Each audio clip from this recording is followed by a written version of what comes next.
What is crackin' bowlers? Chris Beans here with Bowlers Rant, and today we are looking at a ball reaction video for the Brunswick Vapor Zone Hybrid.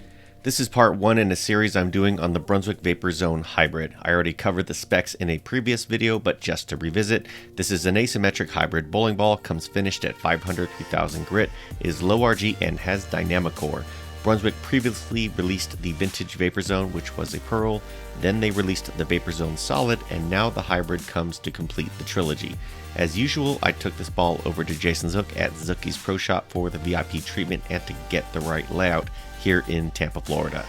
My layout on this ball is 40 by 5 1/2 by 65, and the reason I went with this drilling was a desire to try to tame the back end.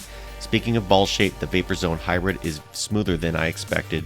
What you can see is a ball that gets into a roll, then arcs off the break point in a controllable manner.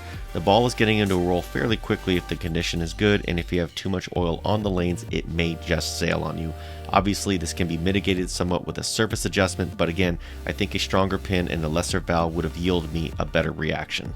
I don't believe in bad bowling balls, just bad matchups, and this ball is actually really great for controlling the reaction to the pocket while maintaining power. The dynamicore in this ball is bonkers, and several shots I threw showed tons of carry where I should have left pins on the deck.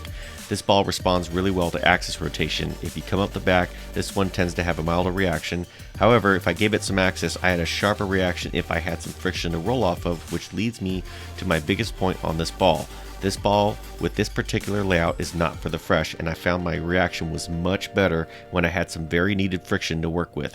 Because of the rolling nature in combination with this layout, I needed friction to get this ball into doing its thing so it could roll correctly. If there's too much oil, the ball reacts late, and then you end up with a bunch of malarkey and not a desirable outcome, aka the dreaded over-under. Because of how smooth this ball is, I would not recommend anyone use a pin to pap larger than 5 inches.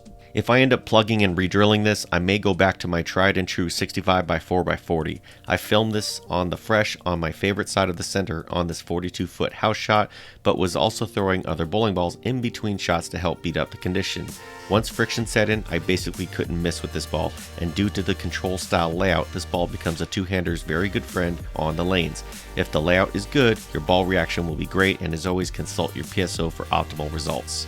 Universal release date for this bowling ball is January 16th, 2020, and if you are interested in learning more about this bowling ball and where you can purchase it, I've got a link in the description where you can pick this up on bowlersmart.com. So, what do you think of the Vapor Zone Hybrid? What layout would you choose? Drop me a comment, let me know, let's continue the conversation. More updates are coming, and until then, bowl well. Subscribe. Share on your Facebook feed.